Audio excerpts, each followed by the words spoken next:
Glorious nurses. Powerful nurses. Energized nurses.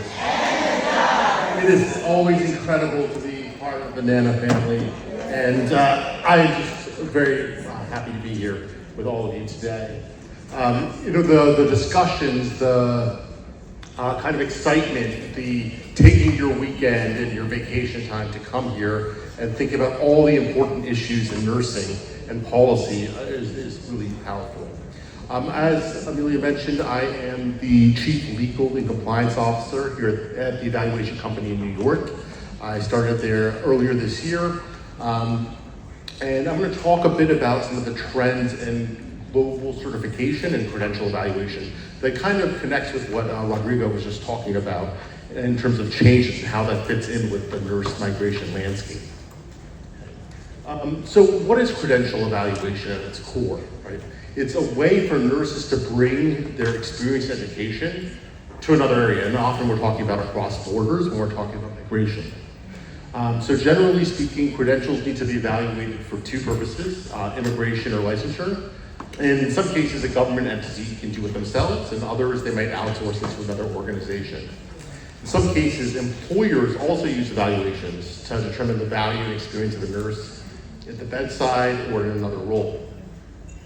So this is kind of a chart that shows kind of the overall process, and this is specific to the US, but a lot of the trends are elsewhere as well. So if a nurse, as you all know, many of you from your own experience, is coming from, say, Nigeria to the US, there's an initial background screen done by the government. There's also the verification authentication. So this is the piece where they're seeing, are the documents, are the transcripts, are the licenses, are they authentic? Are they true? And so that means in the past it meant looking at seals and signatures on documents. Now it might mean a portal or some kind of electronic transfer of those documents to verify them. There are three kind of pieces of documents that are used. There's the academic transcripts from a nursing school, for example. There's license verification, which is from like the Nursing and Midwifery Council, for example. There's a test of nursing knowledge, like the NCLEX or the CGFNS exam. And then there's a test generally of English language proficiency. So all these are taken and then evaluated for two distinct purposes, right? So one is what's called the Section 343 Health Worker Certificate. That's required to receive an occupational visa. It's most commonly known as True Merit's Visa Screen Service, but there are other services out there as well. One that we're offering hopefully in the next year or so, next year. And then there's a test, an advisory report that's used by a state board of nursing to help decide should the state give someone a license to practice in that state. And that could be often called a CES report.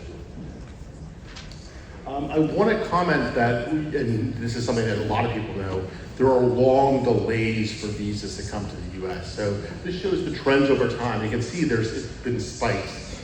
From Indians currently, there's a 12-year wait to get a visa. So that means there aren't too many Indians coming to the US as nurses, even though there are plenty of people from India going to places like the UK and Canada. For the rest of the world, including Nigeria, the current wait is about 2.5 years. So these are long waits, and they have some effects on kind of the nurse migration trends that Rodrigo was talking about, which is that some people have to delay their travel. Others might stop over in other countries. They might go to the UK for a couple of years or the Middle East, and then come to the United States. But one of the issues is sometimes credentials might expire in the meanwhile. And so that creates complications for nurses who have to pay more money, who have to deal with more complications in doing that. But there have been some changes around how we think about this. So as Rodrigo was saying, and also the earlier speaker, is there's really a shift in how we're thinking about nursing and how we think about how do we verify and credential nurses. So one thing that's happening is there's discussions around the world around regulatory harmonization. So I kind of worked with the WHO on some of these efforts a couple of years ago in terms of framework, but there are much smaller things that are going on, or more micro rather. There's the International Nurse Regulatory Collaborative, which is trying to find what is the common ground in regulation. And then in the US, a concept we often think about is the Enhanced Nursing Licensure Compact, The goals here are to make sure that you're still protecting public safety, but that you're reducing barriers, because a lot of the regulatory frameworks are more similar than they are different. I think, on the other hand, some countries have been concerned about losing their nurses when they need them so badly, and so some countries have used the credential process, in some ways weaponized it, by refusing to provide documents and verifications to make sure that nurses are staying put. Coming up very soon, the World Health Organization has an expert advisory group on the Code of Global Practice. This is about ethical recruitment. There are other work efforts that, as I mentioned, discuss the regulatory issues, and I think one of the common pieces here is that credentials should not be a barrier, right? They should not be used as a barrier to people making the best choices for their careers and their journeys. And one other trend here I want to mention is the movement towards more digital credentials verification, including AI-enabled evaluation. Now, these types of things are about both accelerating the timeline so that verification is quicker, and also ideally reducing the costs so that it's less of a burden on our nurses. And so, this is fueled a lot by kind of technology and some of the reaction to the shortages of nurses that were especially acute during the pandemic. So one thing, as I kind of mentioned, is electronic receipt to reduce timelines to complete evaluations. As this movement towards compacts and mutual recognition agreements. So this means that if I'm a state or a country, I recognize, without looking at the details, that a license, if I'm New Zealand, a license in Australia, I'll count that as being just as good. There are also movements towards assessments like OSCEs to measure outputs versus inputs. So really, how using AI, using technology, can we actually look at what you actually know, as opposed to how many hours of a class you took back in the day. And the ability to provide more information, right? With digital certificates, you can provide a lot more information than in kind of a written report. So these things all allow for people who are reading a report to know a lot more, if they want to, about someone's experience and credentials. The next step on this is kind of this idea of global certification. And there goes the thing. Global certification is a way to supplement and sometimes replace traditional credential evaluation. So one of the things here is, instead of having a jurisdictional credential, like a visa screen, that someone needs to look at in a certain state, you have a global credential. So this is kind of what Rodrigo was talking about before, which is, can we set standards that are applied more broadly, rather than being set by a certain kind of country or jurisdiction. This leads to kind of a way to streamline processes, because you don't have to look at credentials by jurisdiction, you can kind of take them overall. It avoids issues with the compact approach, because with the compact approach, if I'm, say, the state of New Jersey, I'm giving the license, another state is just recognizing it. They don't get to actually decide, does this person meet my standards? So in that case, it's one jurisdiction setting a standard. Here you have a kind of a global or a more regional standard that's set. Thank you. It's used by workers, thank you so much, to differentiate themselves in the marketplace, and it allows for more flexibility of micro-credentials. And some of this is enabled by technology improvements, such as the fact that you can actually take an exam on a computer and not actually have to go to a center, and remote proctoring make sure that that exam is secure. And digital badging, this is the idea of taking a digital credential or credential and, say, putting it on your LinkedIn profile so that others can recognize it. So these are all things that can lead to, I think, a process where people can bring more of their experience and more of their knowledge and have it recognized by employers, by regulators, and others across borders.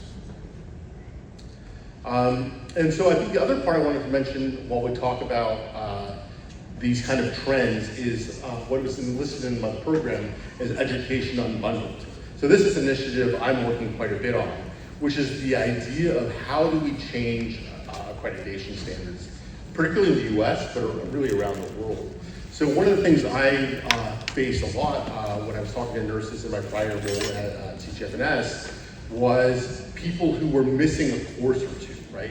So they are going through the credentials process in a state, and the state says you're missing maternal health, or you're missing nursing ethics. and therefore we can't give you a license. And a nurse would talk to me and say, hey, where can I go to get that credential filled? And the thing is, most schools won't take you, right? They'll say, oh, you need to do a program here. And then if you take the program, I'm not gonna accept all your transcript credits. So there's these barriers to people filling that. And so one of the thoughts around this is, why do you always have to credential or accredit a school, right? Individual courses should be able to be accredited as well. And that would allow people to have more competition to get cheaper courses. It would allow instructors to be able to not just have to go through a school, but actually make money by offering courses directly to students, and therefore provide more access to workforce.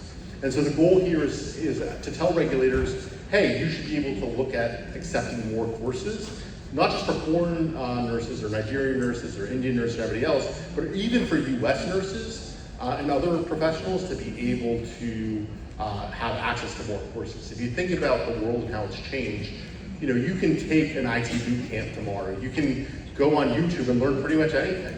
But when you're talking about things that actually are useful for a license, you're still in the same paradigm of having to go through an accredited school. And so these are all ways in which evaluation is changing. And there are efforts to streamline and harmonize standards. There is technology that can be used to accelerate efforts for credential evaluation for nurses and other professionals and students. And the move to things like global certification can remove some of the jurisdictional bias where certain countries or states are setting standards and provide a more consistent approach based on global standards. And finally, as I said, this is a time for innovation. There is a critical nursing shortage in the United States, in Nigeria, around the world. A lot of it is there aren't enough nurses. A lot of it, there aren't resources to pay nurses and to give them what they deserve. And the related aspect of that is that there aren't enough instructors to provide the pathway to nurses because we don't have enough nurses, we don't pay our instructors enough, and there are all these barriers to getting people, not just to the bedside, but also to the classroom. And so we really need to change those paradigms so that we have a nursing workforce that really meets the standards and the needs of the coming century. Thank you.